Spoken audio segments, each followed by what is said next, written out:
afternoon, everybody.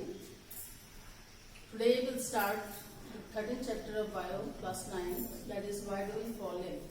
So you all know that there are different types of disease and there are various agents by which our body is affected.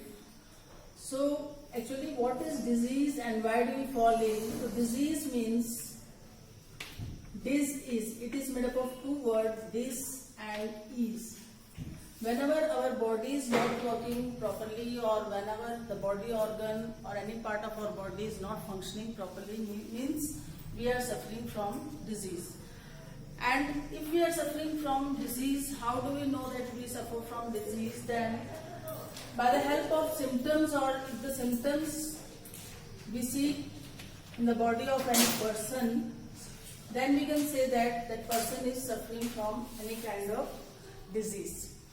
Now, I will tell you the different types of disease. There are two types of disease mainly. First one is acute disease and second is chronic disease.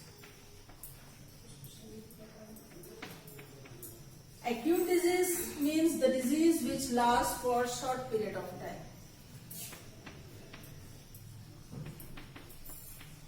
Like if you are suffering from any kind of cough and cold or fever, so means that disease only lasts for short period. And after 2 or 3 days, maximum 4 days, we can be recovered or our body can be recovered from that disease. So such type of disease is called acute disease.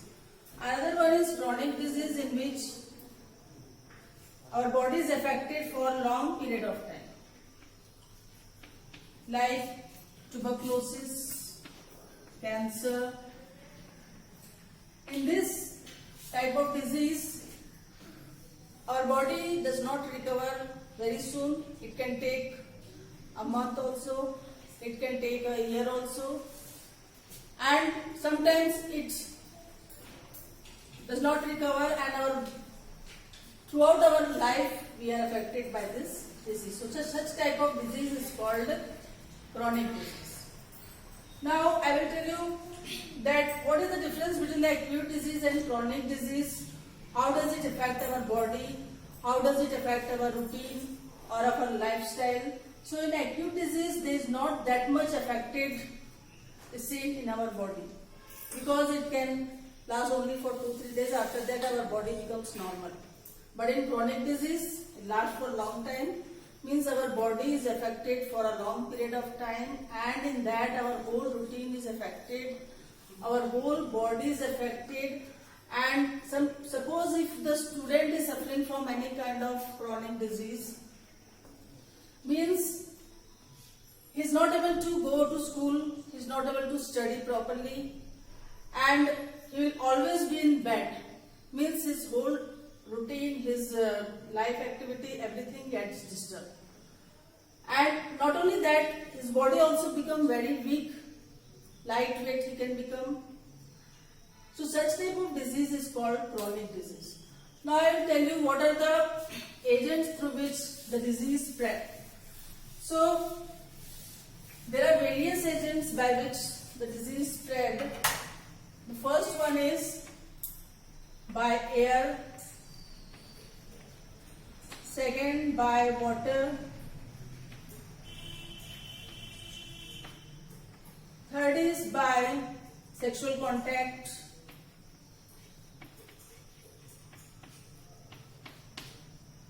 another by contaminated food,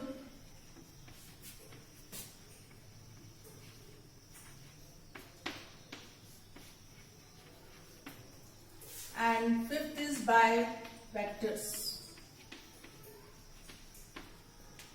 So the disease which spread by air, they are called airborne disease, जो हवा के द्वारा फैलता है, like flu, influenza. These are all spread by air. The disease which spread through contaminated water is called waterborne disease like typhoid.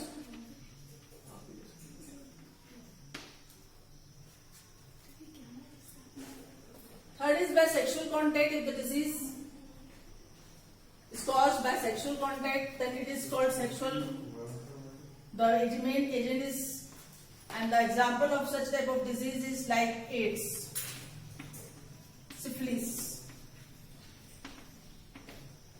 And you all know that AIDS is a very dangerous disease. Its full form is acquired immunodeficiency syndrome. And AIDS is caused by HIV virus, human immunodeficiency virus.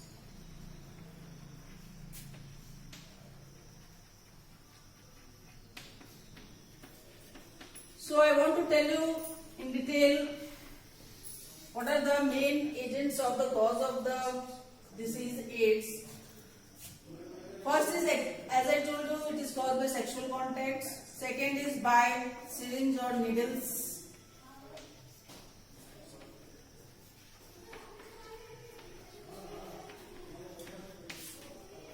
Next is by blood transfusion.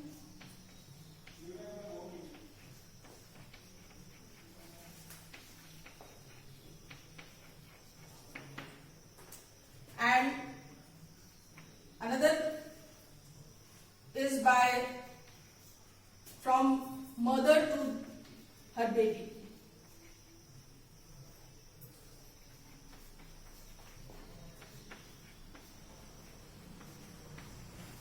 So if any person who is injected, the person who is infected by HIV, if his needle is injected into the body body of the healthy person, then that person can also suffer from AIDS.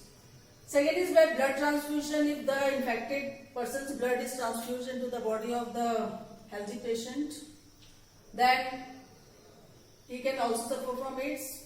And from mother to her baby. If the mother is pregnant and if she is suffering from AIDS, she can transfer it to the baby. Now, this is about AIDS in detail, as I told you. So these are the agents. Fourth one is by contaminated food. If we eat any such type of food which is contaminated, like if the food is contaminated by flies, house flies mostly contaminate the food because they carry the germs. And if such food is eaten by any person, then the disease can be transmitted. And the last one is by vectors like malaria. As you all know, malaria is caused by female Anopheles mosquito.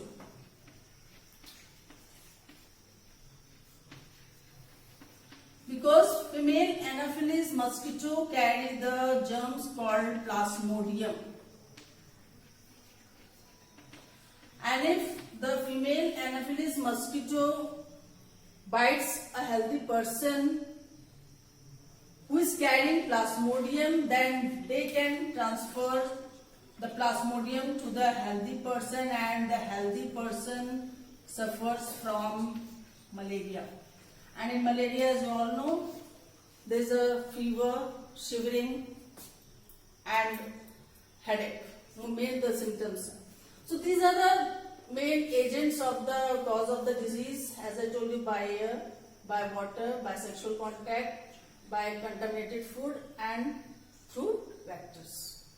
So this much for today's in class 9.